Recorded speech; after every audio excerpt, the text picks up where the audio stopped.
Вау. Две шишиња. Стварно, фала многу, Давид.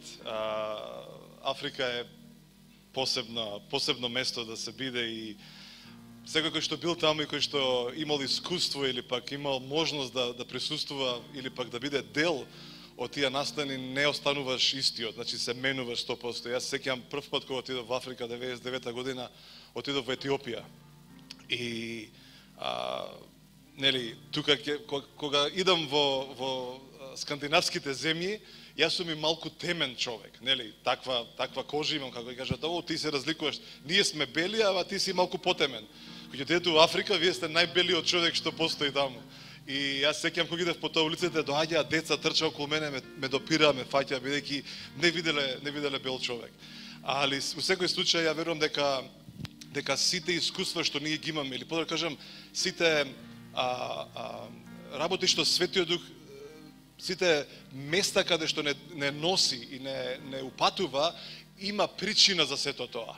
И знаете, некогаш ние ќе кажеме, добро, ти си сега студент, те испратиле таму, си бил таму, тоа е само случајно. Нели, случајно е сето тоа. Но видите, јас не верувам во случајности. Едноставно не можам да ги прифатам. Зашто? А тоа што ако ја верувам дека Светиот Дух ме донесе кај Христос, тогаш зошто не би ме донел или би ме однел на секое планирано место каде што тој го замислил за мене? Морате да знаете дека причината зашто Исус вели, знаете, многу пати луѓето ми кажуваат, ја го барав Господ. Јас се молев, постев, го барав и го најдов. И сега тоа, сето тоа звучи убаво, ама не е вистина. Таа е делумна вистина. Делумната вистина е дека ти си се нашол во потреба и затоа си побарал помош.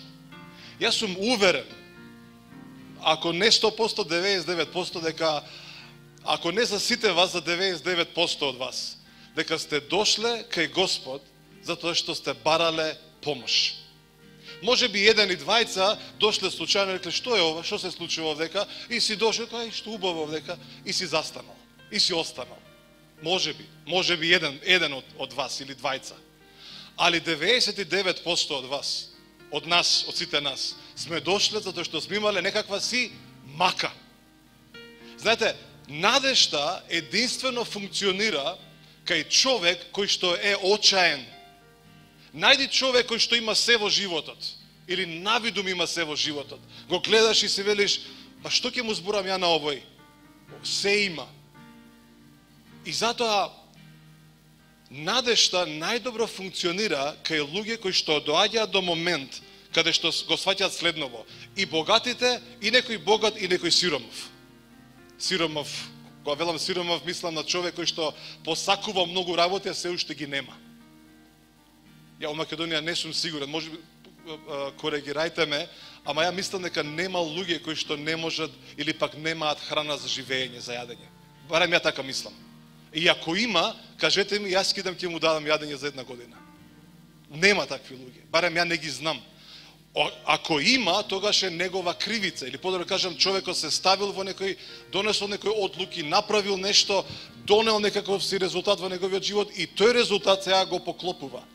Али во оваа земја, како што Давид кажа, во земја каде што кај да засадиш нешто расте, кај мене у двор засадивме патлиџани растат. Краставици засадивме растат. Кај мене у двор. Не сум ја посебен градинар, не работам многу со дворовите. Али за тури го расте. Увлае. Не е струмица ова.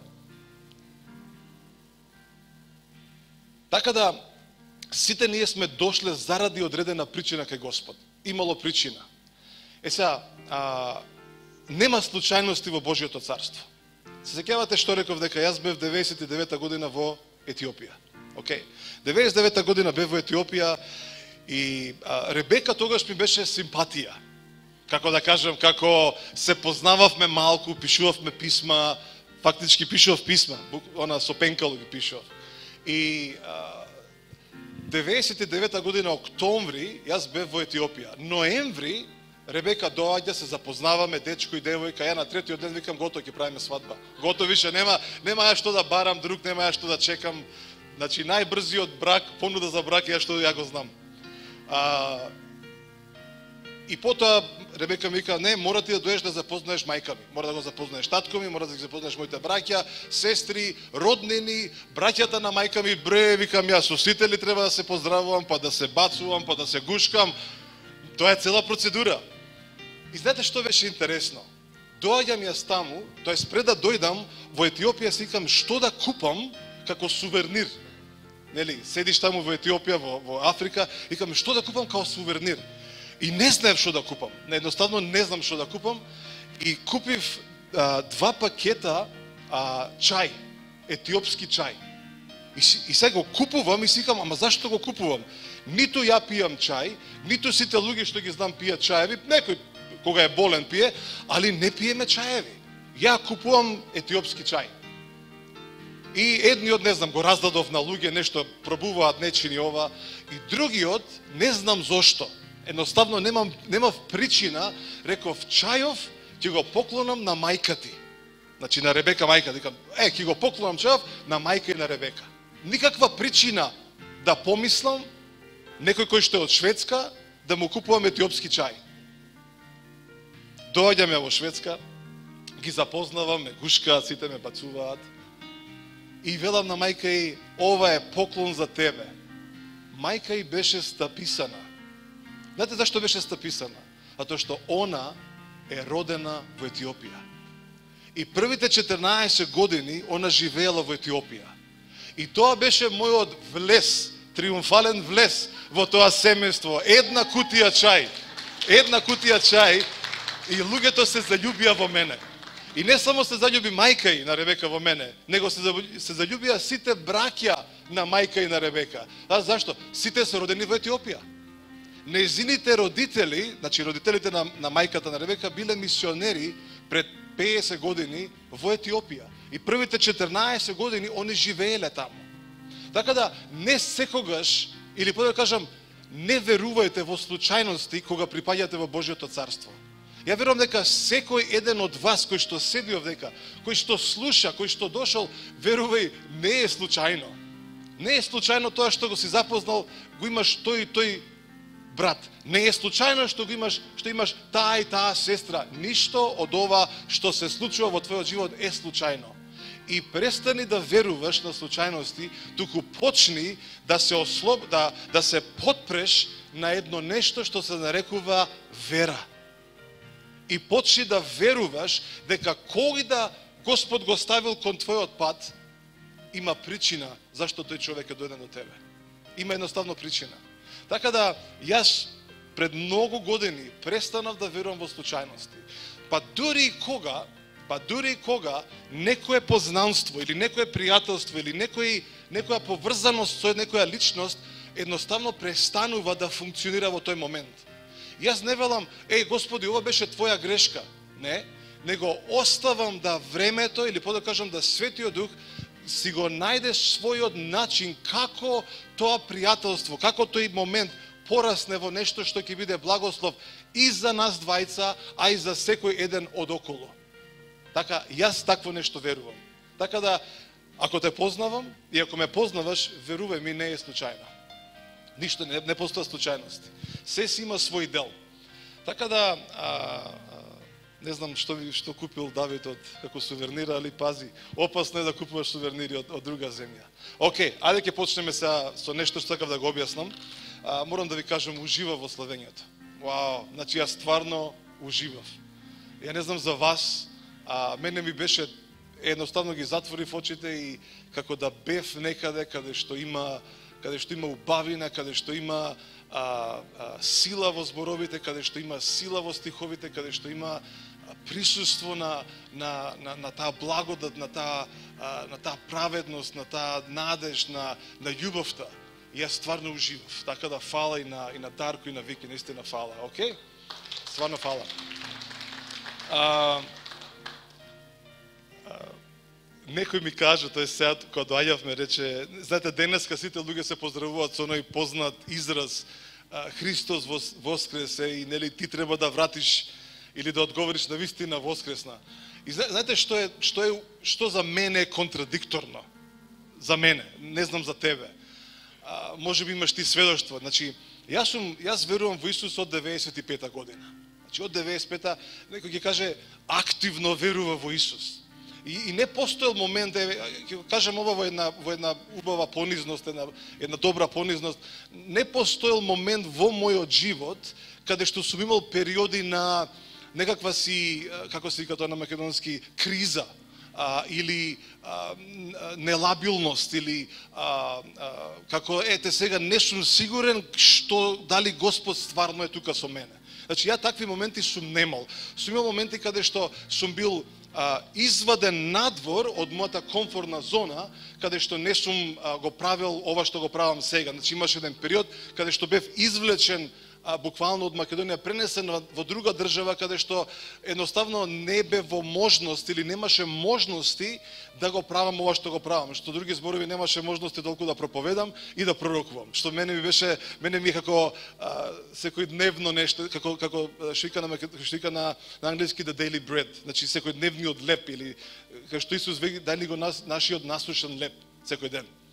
И може би имало таков период, но никогаш не сум бил со мисла каде е Господ, зошто ова се случува, зашто ова мене ми се случува. Значи не сум имал таков, така да ја можам да кажам дека со 20 и колку се тоа години, 20 и неколку години сум активен во верата.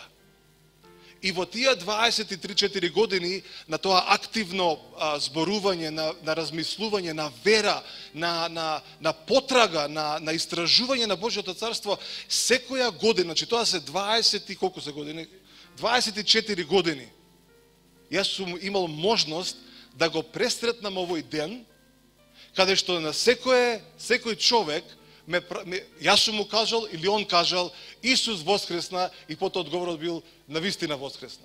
Сега, од сите тие луѓе на кои што јас сум им зборувал, сум го кажувал ова, сум го потенцирал ова, намерно сум го поттикнал во нив, не сум видел ниеден да се спаси. Ниеден човек на кој што јас сум му рекол Исус воскресна, а тој ми вратил назад навистина воскресна, да тој човек се спаси. Дали го разбираме овој дел? Сега, прашањето е зошто е тоа така? Што е контрадикторноста овдека на ова убава реченица? Знаете што е контрадикторноста? Што човек кој што верува дека треба да го кажува тоа секоја година, тој човек навистина заборавил или се уште не знае дека Исус не воскреснува секоја година. Всушност Исус не умира секоја година. Исус не го чекаме неколку дена па да воскресне. Но изгледа дека тоа се случува во умот на мнозина, во верувањето на мнозина на нашето подрачје. Ке дојде овој ден и велат, леле, црн петок, Исус умре. И навистина они се толку жалосни во тоа, па поста толку денови, па не јада тоа, бегај с храна, не можам ништо да пипнам таква храна. И они стварно го мислат тоа, го веруваат тоа, или по да кажам, живеат по тоа бреме. И некако сабота им е, леле, сабота, ниту се да жалат, ниту да се радуваат, зашто нели знаат што ќе се случи. Ама сега како да го одглумат тој момент? Како да го решат во своите срца? Никако не си.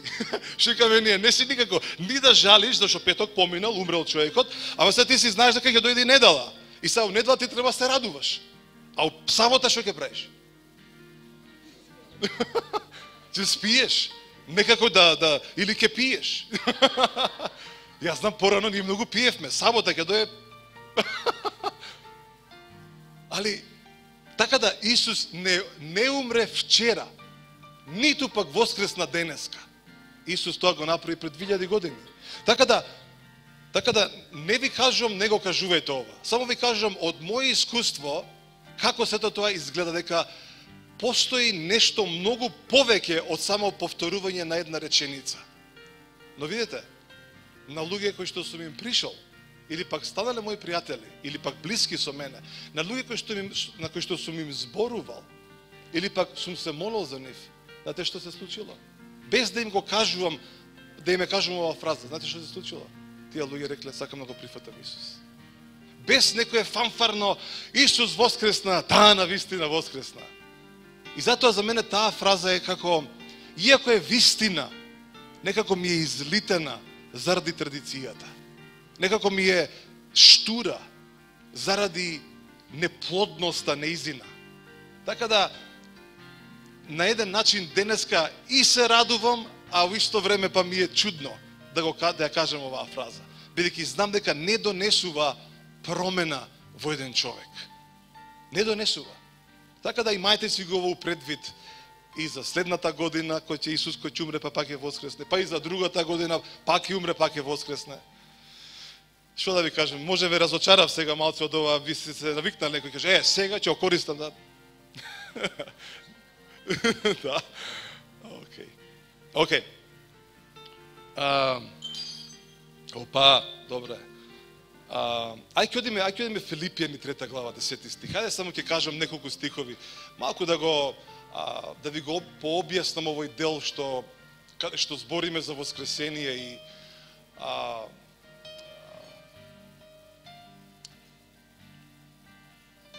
ова е многу како да го кажам famous, ја кажав, многу познат стих и сите го користат и сакав се мислев помеѓу овој стих и многу други стихови, викам ајде ќе го искористам ја како еден мал почеток.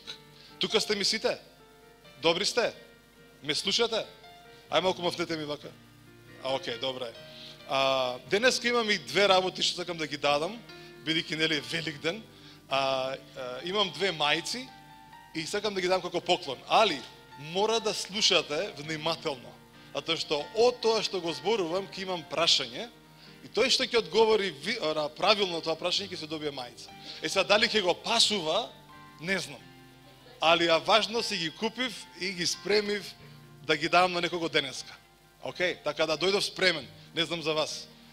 Океј, еве го Павле, за тие кои што не знаат, беше евреин, беше фарисеј. Што че фарисеј? Беше учител на законот, беше човек кој што веруваше во одредени доктрини, во одредени теологии, во одредени верувања и неговиот живот беше заснован да го бара Бог независно од се. Значи, за тие кои што читаат историја, кои што знаат малку од Библијата, ќе најдат дека таму има 12 племиња, едно од како да го кажам, најизразеното, или подобро да кажам, во тој момент го рачунале како го сметале за можеби најдуховни луѓе е Бенџаминовото племе. И сега Павле потекнува и го сметале за многу нобл, како е на македонски нобл, благородно племе. И Павле потекнува од тоа племе. Значи потекнува, тоа е како да кажеш некој, од кај си ти? Од Македонија. Тоа е како да кажеш, бре, ти си од некаде, од царствина доаѓаш. Разбирате? Така да, кога Павле ќе кажал, јас сум од кај Бенџамин, сите му се, значи ти си нешто посебно. И сега Павле претходно го објаснува сето тоа, објаснува дека деноноќно го барал Бог, го знаел целиот Стар Завет на памет. Ние денеска може би знаеме еден стих, може би два. И некем да ја посрамотувам да прашам колку стихови знаете, али човеков знаел се. Немало ништо што му избегало од неговите очи, од неговиот ум. Учел, студирал, деноноќно идел кај разни учители, кај разни рабини. Дури на едно место вели дека дека најдобриот фарисеј во тоа време, најдобриот учител, Павле бил негов ученик. Знаете, денеска ние, за жал, христијаните велат, у која црква одиш ти? И кажат, идам у таа. Во тоа време, кој ќе прашале, кој ти е тебе учител? И кој ќе кажеле кој е учителот, кој тебе ти е учител, кој ти е тебе рабин, тогаш луѓето те препознавале и веќе не се сомневале во ништо од твојот живот. Затоа што ако тој ти е учител, тогаш неминовно ти си негов наследник или негов ученик кој што го представуваш целосно него. Така да за нас, за тебе и за мене е голема привилегија да се нарекуваш дел од црква. Или пак подобро да кажам да се нарекуваш дел од христијански центар. Зашто е тоа? Зашто тогаш биле поединци, а сега е црквата? Затоа што сега црквата е авторитетот на земјата. Во тоа време имало учители, биле рабини, но денеска, моментот кој ќе кажеш ти, јас сум дел од црква, секој еден човек би требало да каже, аха, значи ти си представник не само на црквата, него на Христос. Јас слушав едно сведоштво, држите прст на ова.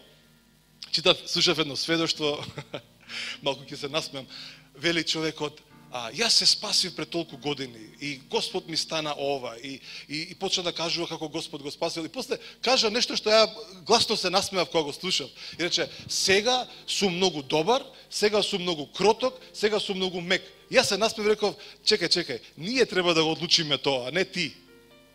Знаете, кога некој каже сега сум ја ваков, тоа пред камера се можеш да кажеш. Тоа камерата све трпи. Нели порано викавме хартија се трпи? Сега више не е така, сега камерата се трпи. Викам, тоа твое сведоштво треба ние да го процениме. Тоа ти што ми кажуваш, ама јас сум добар, јас сум мек, јас сум воздржан, чекај. Ќе те видиме после колку си ти воздржан. Така да малку се наспојав на тоа. Океј, идеме назад. Еве го Павле. И вели, значи, да не го читам сето ова што и Павле го зборува, затоа што зборува дека од таму, дека од својата праведност на законот бил безпрекорен. Ја денеска не знам кој е безпрекорен дека помеѓу нас. Што че безпрекорен? Некој што држи се во линија. Е толку способен да го заузда својот јазик, што може да се нарече совршен човек. Тешко да има такви помеѓу нас. Може би некој, еве Стево, например, може да е таков, ама тоа е затоа што има искуство. За другите не знам. Така Стево? Ај ќе прашаме после како е дома, така? Океј. И вели сето моје познавање на учењето, на сите придобивки што ги имал. Павле имал 2 факултета во исто време.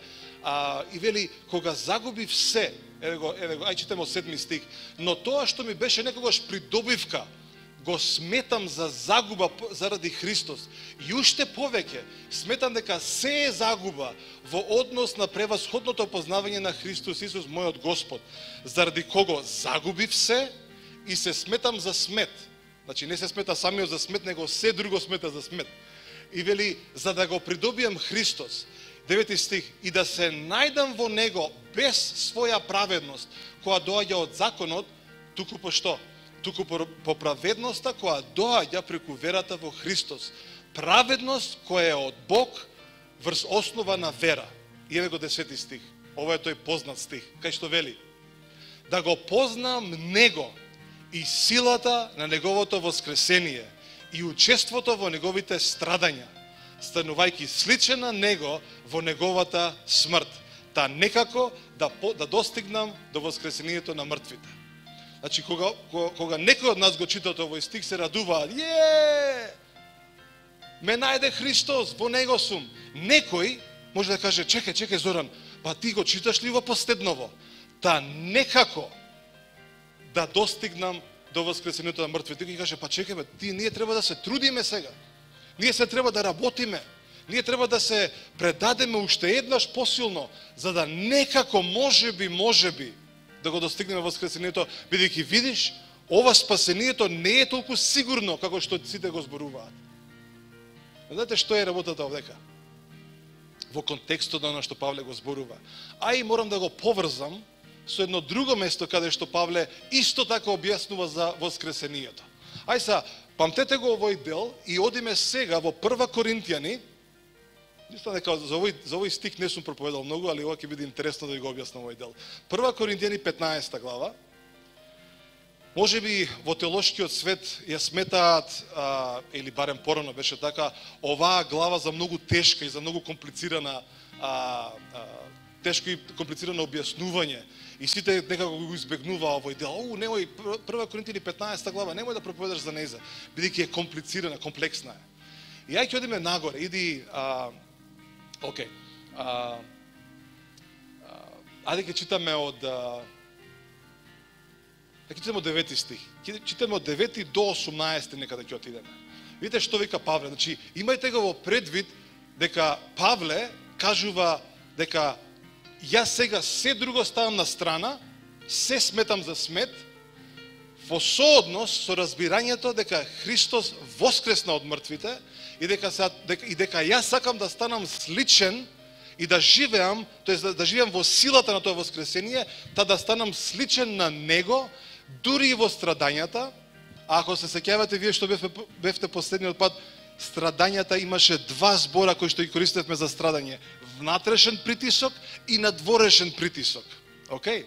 Ќе ви оставам за домашна задача да најдете кое е ова страдање во овој стих Павле што го зборува. Дали е внатрешно или е надворешно. Бидејќи Павле не се плаши воопшто од надворешното страдање, а повеќе му е мака од внатрешното. И затоа на други места вели, луѓе, вие не знаете што све имам ја во мене.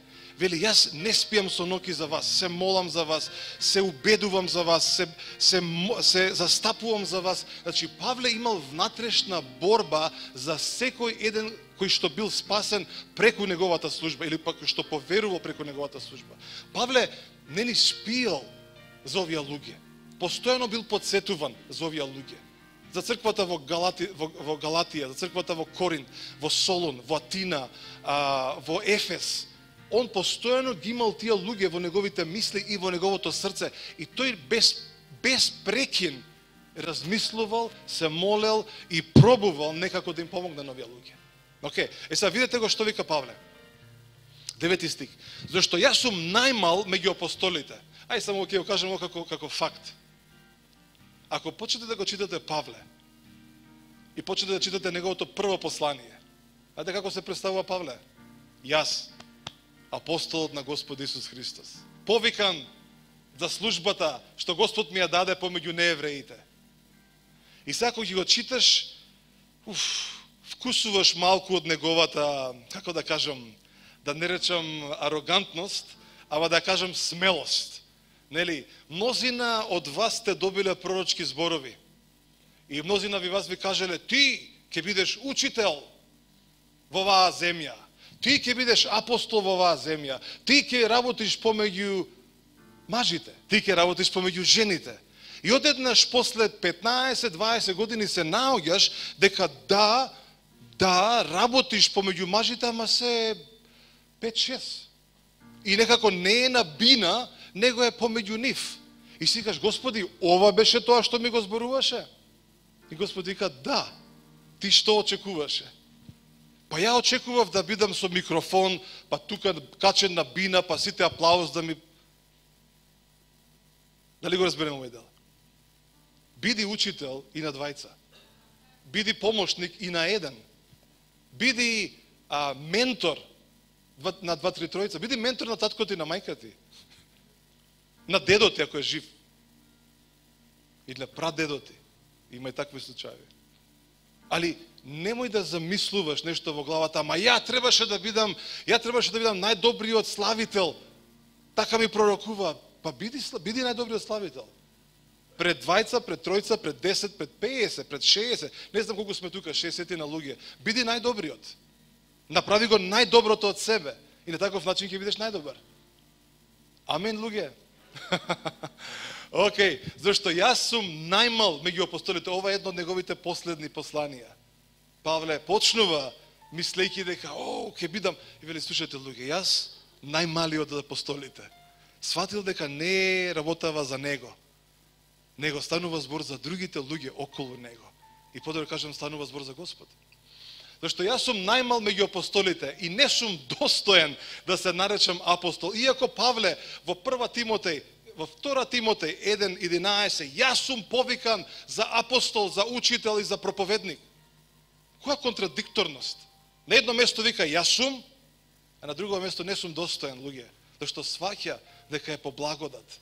Сваќа дека не е ова за него, него е за луѓето околу него и за самото царство.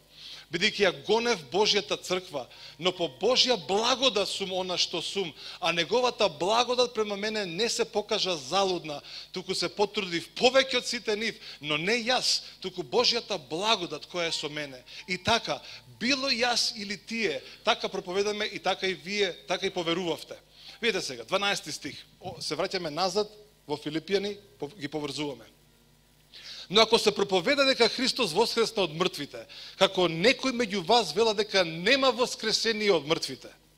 А интересно е што во тоа време садукеите, кои што биле уште една група на учители или уште една група на луѓе кои што верувале во доаѓањето на Месијата, они велеле нема воскресение од мртви, нема ангели, нема манифестации. И затоа Павле овдека ги укорува учителите во тоа време на тие цркви, вели, некој помеѓу вас велат нема воскресение на мртви. Тоа е драма. Беше или пак секој ден го има секоја година, петок умира, сабота не знаеме што да правиме, недела воскреснува. Нешто слично. Океј. Не ви нарушувам традицијата, али малку сакам да ја тргнам на страна. Океј. Вели вака, ако нема воскресение на мртвите, тогаш ни Христос не воскреснал. Со други зборови, Павле веднаш ги сече и вели, слушајте, ако нема воскресение на мртвите, како што некој верува, тогаш Христос не воскресна. Значи им зборува на луѓе во црква. Океј, и сега видите што како продолжува. И вели вака, ако Христос не воскреснал, тогаш залудна е нашата проповед и залудна е вашата вера. Многу интересно работи како Павле ги поставува работите. Вели вака, јас проповедам, мојата проповед, но вели вашата вера. Го приметувате тоа? Мојата проповед, ама твојата вера. А тоа што се поставува позиција на гласник, на проповедник, и вели јас проповедам. И за секој еден кој што проповеда дека Исус не воскресна пред 2000 години, залудна е неговата проповед.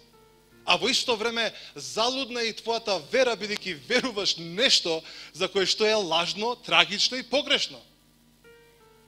Така да секој учител, секоја црква која што не го разбира воскресението, кој што не ја разбира Анастасијата, на грчки воскресение е Анастасија. Така да секој кој што го има името Анастасија е многу радосна личност. И треба да биде радосна личност, бидејќи го носи жигот на делото на Христос. Христос воскресна. И кога ти ќе кажеш, јас се викам, не знам дали има македонска форма од Анастасија. Има? Ама македонска форма. На име. Машко. Анастас, да му честитате на Анастас, да му кажете, Анастас, ти го носиш Христос врз тебе. Океј. Ако на вистина мртвите не воскреснува, се наоѓаме како лажни Божи сведоци, бидејќи сведочиме за Бог дека го воскресна Христа кога не го воскреснал. Нели, Павле вика, ако Христос не воскресна, тогаш јас кога проповедам, јас лажно ви сведочам, бидејќи не воскреснал.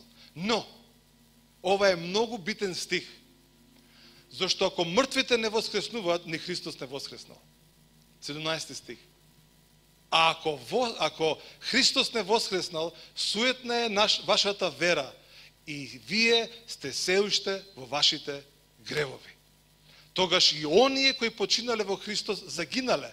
Овдека зборот загинале и исчезнале. Ги нема, ги снема. Како магија. Беа тука, не знам, има некој филм познат, ја немам гледано ни еден дел од него, мислам дека се вика Avengers. И нели, јас сам имам гледано еден дел од него, значи 2 минути, тој кој ќе направи вака. Ајде вие што идете по кино, знаете кој е тој. Да е така. И нели одеднаш сите исчезнуваат, ги снемува, така.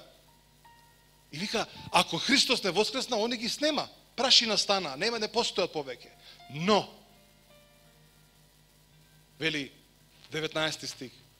Ако само во овој живот се надеваме на Христос, ќе бевме за жалење повеќе од сите други луѓе. И сега ова е многу некако преводот е многу чудно направен, но кога читате на грчки многу јасно стои.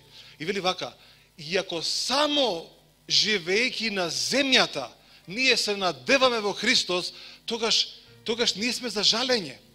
Со други зборови, вели, ако ти мислиш дека црквата или Господ ти е доволен само за да преживееш денеска, само да постигнеш нешто денеска овдека доле на земјата, па ти си за жалење. Као христијанин, за жалење си, затоа што не веруваш во воскресение на мртвите.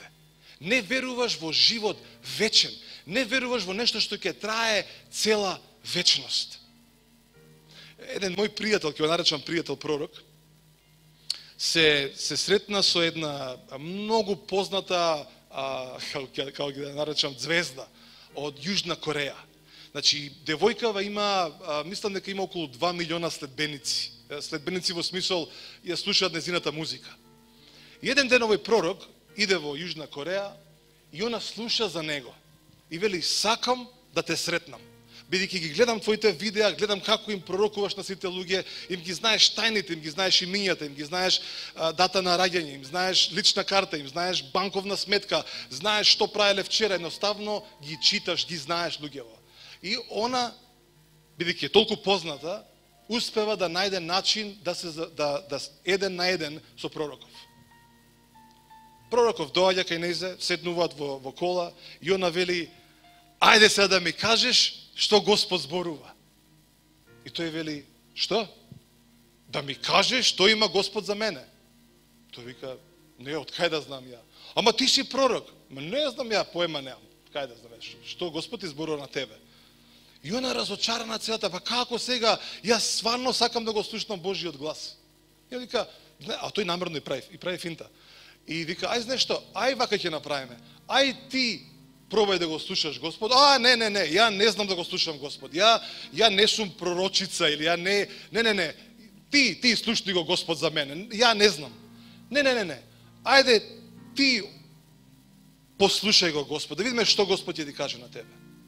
Ама ја не знам како. И тој рекол: едноставно затвори ги очите, престани да мислиш на било што друго и првиот глас, првото нешто што ќе го слушнеш, јас верувам дека тоа ќе биде Господ.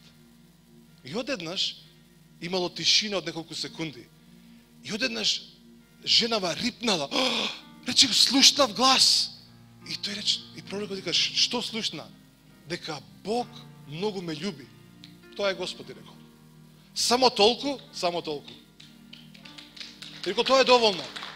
Сега слушате. Доаѓа момент, она радосна леле да го прифатам Исус, добро прифати го. После 6 месеци оваа звезда, музичка звезда, се разболува од рак. Рак на бели дробови, рак некој внатрешно, нешто што не се гледа. И одеднаш испаничена целата: леле, како ја мојата кариера, што ги ли ќе се случи? Пак му се јавува на пророков. Пророкот ја праќа некаде, вели: иди таму, нека се молат за тебе. Женава бива исцелена инстантно. И сега, што е целата приказна? Повторно му се јавува на пророкот. И вели: што да правам сега? Вели: знаеш што? Сега на сите твои следбеници, дали на Facebook, пиши им, напиши што Господ направил за тебе. Ама ти не знаеш, ја ќе ги изгубам сите овие мои следбеници, сите ќе ми го свртат грбот. Он вели: ама нема што да губиш. Ти можеш само да добиеш нешто, не можеш да изгубиш ништо. И женава вели: окей, ајде. И се одлучува на верата, на чекорна вера да го направи тоа. Нејзините следбеници се дуплираат од тој ден, бидејќи одеднаш вистината која што ја ослободила оваа жена станува вистина и за другите. И таа сега уште поуспешна и ништо не загубила. Ништо. Така да не се плаши да го користиш името на Исус каде и да си.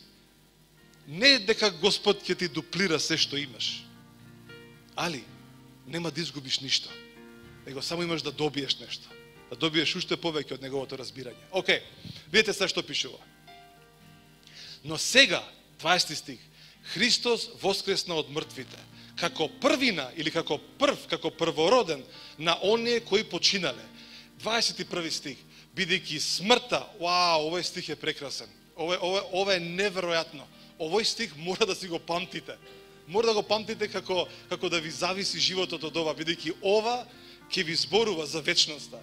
Бидејќи смртта дојде преку човек, така преку човек дојде воскресението од мртвите. Знаете како овдека стои на грчкиот? Бидејќи смртта дојде преку Адам и сите ја вкусија, но преку еден, преку Христос, за сите дојде воскресението преку него. Преку еден човек сите беа осудени на смрт, но заради делото на еден човек сите ја имаат можноста да бидат оправдани, тоест веќе се оправдани, ја имаат можноста на спасение. Ако за тебе и за мене овој стих не ни зборува за другите луѓе, јас не знам што ќе ти зборува. Ако оваа порака не стави во тебе надеж за друг човек, дека можно е тој човек да биде спасен, дека е можно да биде избавен и дека е можно да му се смени животот, јас не знам што друго ќе те направи да веруваш повеќе. Преку еден дојде смртта, но преку другиот, Христос, дојде воскресението од мртвите. Зашто како што сите умираат во Адам, еве го тој дел, зашто како што сите умираат во Адам, така и во Христос сите ќе оживеат. Не исчезнуваат, не ги снемува. Најверојатно ќе се исплашите, или ќе ве исплашам, ако ви кажам колку луѓе кои што веќе се починати, сум ги сретнал во сон или во некоја визија. И каде што ми зборувале каде се.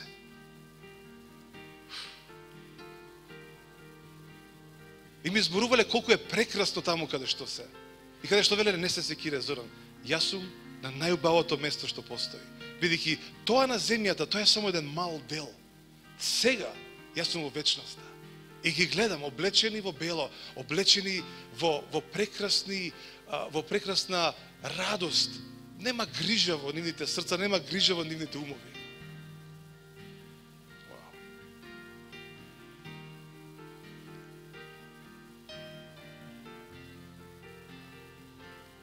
Зашто како што сите умираат во Адам, така и во Христос сите ќе оживеат.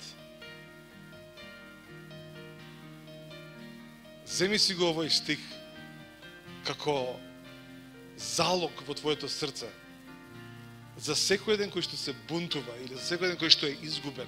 И кажем, знаеш што, заради гревот ти се најде до овдека, дојде до ова, како се вика на македонски, тередже, како се вика? Не знам точно, али дојде до овој момент, нели, до очајот. Затоа на почетокот реков, надежта единствено функционира, или подобро кажам, најдобро функционира за некој кој што е очаен. Кај што веќе нема излез, веќе дошол удрил до зидот и рекол, не можам веќе. Не можам да се борам против самиот себе си. И кога ти ќе му кажеш за надежта, дека знаеш што гревот на Адам те донесе до овдека, но делото на Христос те оживува.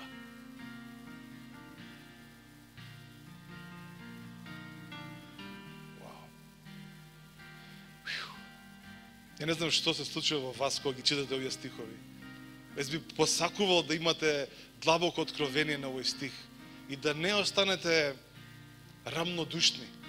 Дете мене што ме плаши највеќе во мојот живот, а и во твојот живот. Да останеш рамнодушен. Да ниту плачеш кога некој умира, а ниту пак да се радуваш кога некој се спасува. Ниту пак да бидеш потресен кога некој страда, ниту пак да честиташ на некого кога некој добива. Таа рамнодушност е таква стапица што ќе те направи да бидеш одбивен на секој добар збор кој што доаѓа однапред, од озгора или од страна. Немој да бидеш рамнодушен. Подобро плачи кога не треба да плачеш, па и смеј се кога не треба да се смееш. Важно, прави едно од овие две нешта. Само немој да ми останеш рамнодушен. Ја прво мислев, маш, не плачам ја. Море, како се плаче. Кога ќе те допре Светиот Дух. Како се плаче. А и како се смее. Многу често ме слушате да се смеам. Не ми е смешно, него внатре не знам што да правам веќе.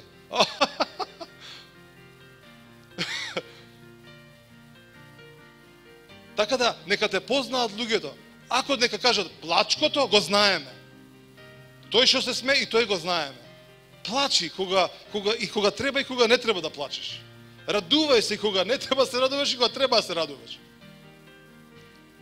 Ние бевме, не може да го заборам ова. Ова е чудесно.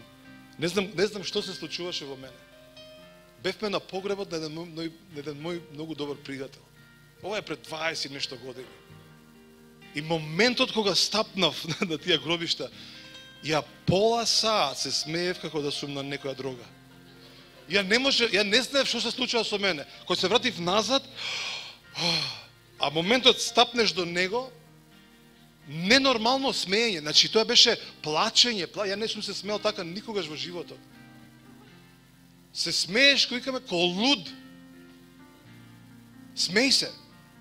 Како беше таа песна, да смеј се, смеј, увек се смеј. Таа мислам дека треба да украдеме ние од тој, како се вика, не знам. Не ги знам. Бидете луѓе што ќе бидете разжалостени од нештата и бидете луѓе што ќе се радувате на нештата. И знаете кој ќе ве направи да бидете и радосни и тажни? Благодата ќе ве направи такви. Благодата не секогаш ве прави само радосни. Верувате дека благодата ќе ве научи како да се однесувате. Ајде ќе прочитаме еден стих. Ајде. А уште овој стих да не ве замарам. Денеска празник е, нели? Може имате нешто спремено за јадење дома. Ќе ти одговорам после, важи? Сега можеш само да се смееш. Океј, идеме во овој стих го имам проповедано можеби 500 пати до сега во мојата кариера. Али следниот стих што ќе ви го кажам. Значи следните два стиха се неверојатно добри. Океј, идеме во Тит 2:11. Вау, ова е прекрасен стих. Океј, дали знаете кој е зборот за надеж? Грчкиот збор. Елпасо или Елпаса. Елпис, има и таков израз, Елпис. Ако не ви текне, кажете како Елвис. Елпис, Елвис. И ќе ви текне. Океј. Слушнете го внимателно 11 и 12 стих, а потоа слушнете го 13 и 14 стих. Ветувате? Океј. Зашто се јави или се појави, грчкиот се манифестираше, Божјата благодат која носи спасение за сите луѓе. Таа иста благодат, дека Словото вели дека таа благодат која што сега дојде пред тебе, во тебе, она што ние го велиме, се спаси, се спасив.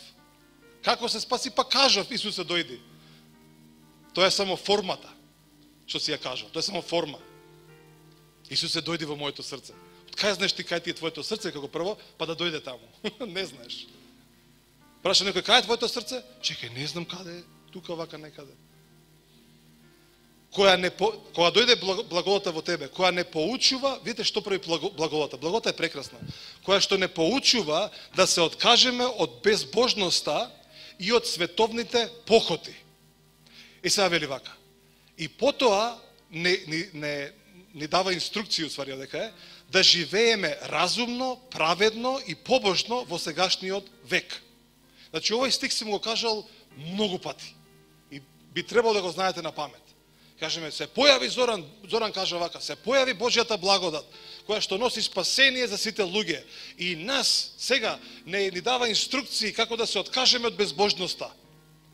Сме правиле глупости и се благодат да вика, откажи себе, откажи се. И ти мислиш дека ѓаволот те притиска, не е ѓаволот. Благодатот те притиска. Ти дава инструкции, вика откажи се. И што поише се бунтува, што повеќе притисок има врз тебе. И после ќе идеш на психијатри, ќе кажеш како може. Ако не си понесен, окей. И вели, и потоа не поучува како да живееме разумно, побожно, како пишува, разумно, праведно и побожно во сегашниот век. Видете, разумно е да ги разбираш луѓето. Да разбираш зошто живееш, како живееш, со што живееш. Океј? Благодата те поучува. Второто, праведно.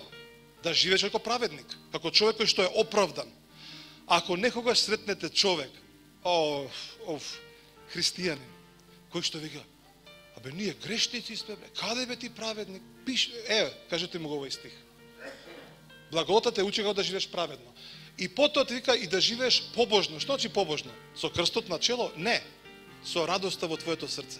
Со надежта на твоите гради. Со љубовта во се што правиш. Тоа е да се биде христијанин. Некој ќе каже, допне крст на чело, јас сум христијанин. Што поголем крст, поголем бил христијанинот. Ја порно, знаете колку се смеев и денеска се смееше. Тој е голем верник. И некој ги остуштевме тоа, голем бил верник. Знаете, го замислуваш голем и верува многу. И кој ќе го видиш некој мал ситен, кажеш како бе овој голем верник? И дури денеска ми е смешно ќе каже некој, дури за мене, голем верник е тој. Ајде бре, голем во што? Океј. Да живееме разумно, праведно и побожно во сегашниот век.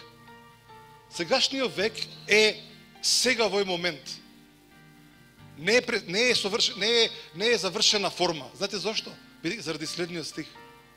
Затоа што сега ја очекувајќи ја блажената надеж и јавувањето на славата на нашиот велик Бог и Спасител Христос, кој што се даде себе си за нас да не избави од секакво беззаконие и да си исчисти за себе собствен народ ревносен за добри дела. Видете што прави благодата. Те прави таков човек што си сега ревносен за добри дела. Веќе не морам ја да ти кажам, оди таму некаде, оди проповеда на луѓето, самата благодат кој ќе ја вкусиш, кој ќе влезе во тебе, те прави ревносен без јас да ти кажувам. Еј, само ова. Не избави. Не избави. Грчкиот збор што се користи дека не избави. Може би ќе гутна, може би не, мислам дека беше нешто како Лореја. Ќе го најдеме после. Знаете што значува зборот не избави? Ние ќе кажем некој, да Исус умре и воскресна и супер е. Зборот не избави е форма на документ што се користел за откуп на некого. Доаѓам јас и нова пишува. Исус умре за тебе и воскресна. И со овој документ го избавувам, го плаќам овој човек. Го плаќам и го избавувам од темнината. И веќе никој не може сега да каже овој човек заслужува да биде казнет. Зошто? Затоа што беше искупен. Затоа што Христос вели си го исчисти себе си како собствен човек, за ревносен за добри дела. Ти и јас имаме ваков документ кој што стои врз нас, каде што вели Христос умре, воскресна и со овој документ те избави тебе како откуп. Како откуп. Така да ти си сега, Иван, откупен. Откупен си. Вау. Исус не само умре и воскресна, те откупи. Тоа се случуваше во саботата, ако сакате да знаете. Чувај си го документот, тој ти е доказ. Исус тебе те откупи. И ова не е лесна работа. Ова не е нешто колку само да кажете да идам во црква. Исус тебе те откупи. Ова е многу силен збор. Те откупи тебе. Да не зборуваме каде те однесе. Колосјани 1 глава, мислам дека е 1 глава 12-13 стих. Каде што сега вели не избави таткото од влијанието на темнината и не пренесе. Мислам дека е 1 и 12. Први најди го дали били е 1 12 или 2 12 Колосјани. Каде што не избави и не пренесе во царството на својот возлюбен син. 13 ли? Океј. Може да сгрешам јас некојаш. Океј, вака. Најпрвиот што ќе дигне рака и ќе ми каже, без Вики го знае тој. Кој е грчкиот збор за надеж? Ел Пасо? Ајде, најблиску си ти тука, ајде, да. Океј, најблиску си ти, тебе ти следува една мајца, океј? Да, го погоди. Требаше Елвис, ама ајде. Оваа мајца ја најдов и најверојатно е добра за тебе да се имаш, бидејќи пишува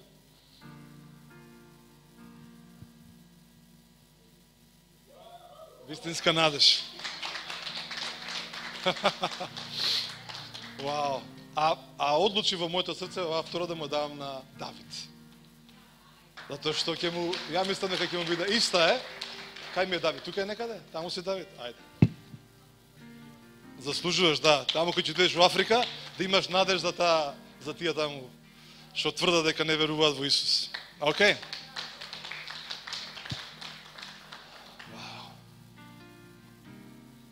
Пред некој ден еден мој пријател од Америка ми пиша нешто, ми прашуваше нешто и додека му пишував на телефонот, одеднаш го видов таткото. И знаете, некој ќе каже, како ти можеш да го видиш таткото, Бог таткото? Можеш да го видиш. И одеднаш ја видов татковската љубов за него. Ја бев шокиран. Знаете, ја 24 години верувам во Исус, имам разни визии, разни откровенија, силни откровенија, за кои што дури некогаш ми е тешко да ги објаснувам, да ги кажувам, некои од нив ги чувам со години, затоа што знам дека ќе ми направат неволја или погрешно ќе ме разберат. И не ги кажувам. Тоа што сте ме слушале мене, тоа биле некои обични работи. Има работи кои што не се закажување. И никогаш предходно ја немам видено татковската љубов на таков начин за една личност. Ја верувам дека е добро за тебе и за мене да го слушаме и да го гледаме таткото, какви работи има за луѓето. Ако Исус можеше да каже, единствено што правам е тоа што го гледам, тоа што таткото го прави. Ние мислиме дека он гледал на екран и го гледал таткото некако. Знаете, Исус гледа сега и сега му вика таткото, абе, иди таму. Исус, таму да идам, таму. Не, знаете, ја што верувам? Кога Исус се среќаваше со луѓето, Исус не требаше да гледа се, него само ја виде татковската љубов за тој човек и веќе знаеше. Што и да направам сега за овој човек, ќе биде за негов благослов. Што и да направам? Закеј! Сипни себе од дрвото. Зошто се сипни од дрвото? Ја видов татковата љубов за тебе. Исус знаеше моментот, ги знаеше сите работи што ги направи? Не. Но ја препозна. И единствено што знаеше, ја виде татковската љубов за тој човек. И си рече, што и да правам сега, ќе биде такво нешто што таткото ќе биде задоволен. Така да не очекувате вие сега, Господи, кој го видов човеков, што да му кажам? Ако е во љубов, што сакаш кажи му? Кој ќе видиш таа татковска љубов врз некого, слободно, духот ќе те води. Дарко, ајде, ја те реков 10 минути, ајде, барем неколку минути. Имаше многу голем помазание врз Дарко кога свиреше, па викам да го искористам малку за мене.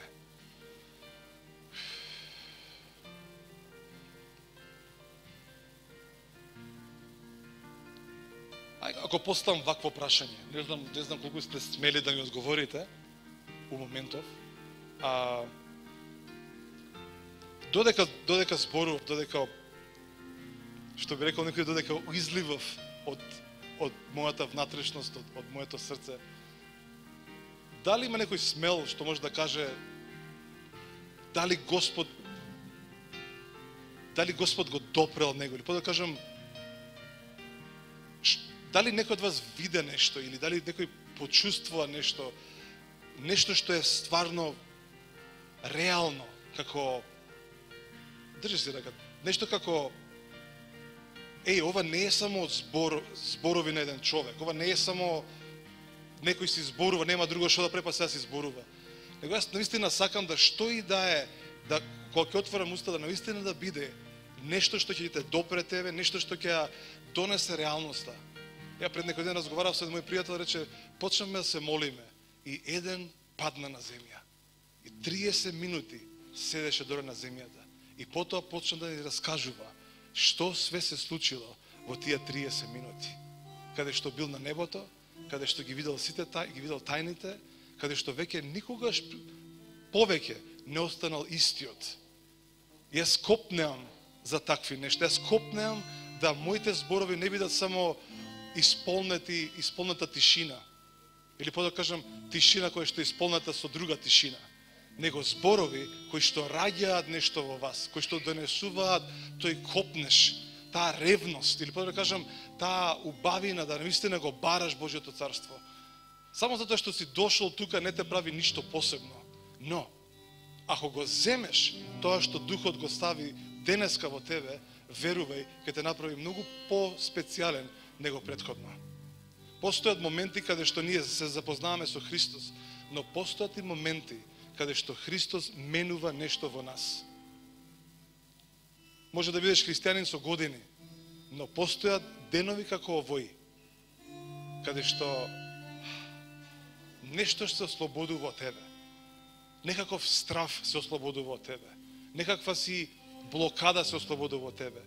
Јас сакам да од денеска да се смееш повеќе од било кога, да плачеш повеќе од било кога, да бидеш засегнат за другите луѓе повеќе од било кога. Да копнеш за другите луѓе повеќе од било кога. Да стравуваш дури за другите луѓе повеќе од било кога. Да ги љубиш луѓето повеќе од било кога. Да трчаш по нив повеќе од било кога. И да не ги оставиш на мира додека не го сретнат живиот кој што живее во тебе, воскреснатиот кој што воскресна за тебе, а и за нив, се додека не го прифатат. Имаш да ми кажеш? Само ми. На ментол. Вау. Не се туширав ја со ментол шампон. Али ја верувам, да, верувам, соно ти верувам. Вау.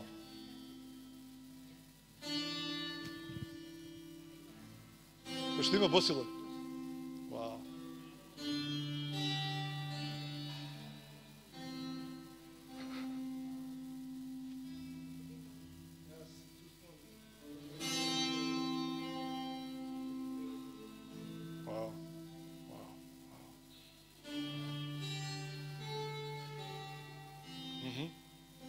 Супер. Некој друг?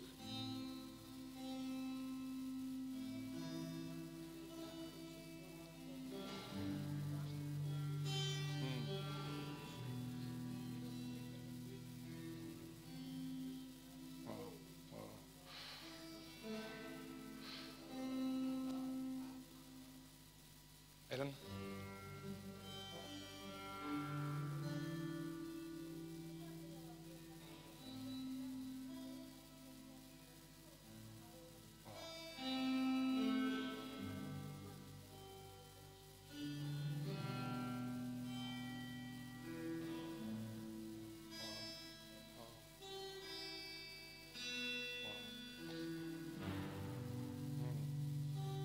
Окей, што некој друг?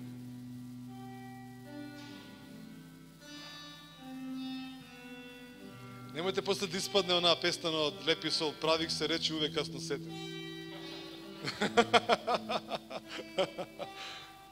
Додека ми се свежи.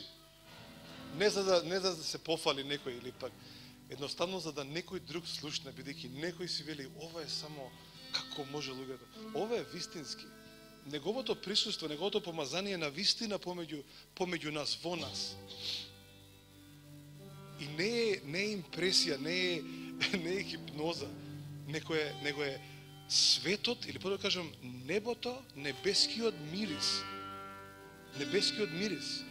на ментол, на босилок, кој што означува свежина, е тука помеѓу нас.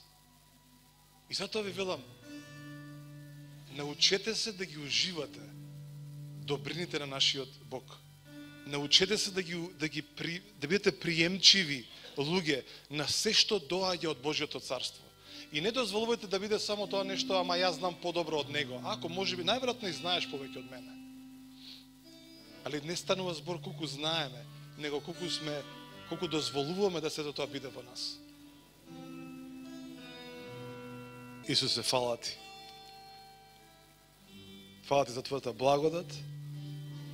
Фала ти за твојата добрина. Фала ти за твојата искупителна сила. Фала ти што не откупи, не запечати со силата на Светиот Дух, даден кон нас како залог во нас. Исусе, не очекувавме денеска дека ќе воскреснеш. Ние знаеме дека ти воскресна пред 2000 години. Денеска само се радуваме на овој ден, а и утре ќе се радуваме, бидејќи воскресна пред 2000 години. А и задутре ќе се радуваме. А и секој ден нареден ден ќе велиме, кој вели дека секој ден не е велик ден? Ние сме доказ дека секој ден е велик ден. Ние секој ден воскреснуваме во силата, или живееме во силата на воскресението. Исусе, фала ти, фала ти, фала ти. И нека оваа добрина ја вкусуваат мнозина наши сонародници, сограѓани, пријатели, роднини. Господи, спасението е многу добро, е многу прекрасно. Јас стварно се молам за секој еден кој што се уште се мисли да те пронаде тебе, Господи Исусе, да те прифати, да те вкуси добриот, благиот, прекрасниот Бог. И те сакаме, Исусе, те сакаме, Свети Душе, те љубиме, Татко Небесен. Го љубиме Царството, ги љубиме ангелите, ги љубиме сите работи што Бог не ги дал во нашите животи, ги љубиме спасението, ги љубиме даровите, ги љубиме помазанијата, повиците, љубиме се што се ни дал, Исусе, затоа што е од Тебе. И највеќе од сете љубиме Тебе, Господи Исусе, врховниот дарител. И затоа го ослободувам тој благослов врз сите нас, да бидеме сочувствителни луѓе, ревностни луѓе во Македонија. Амин, амин. Вау. Вау.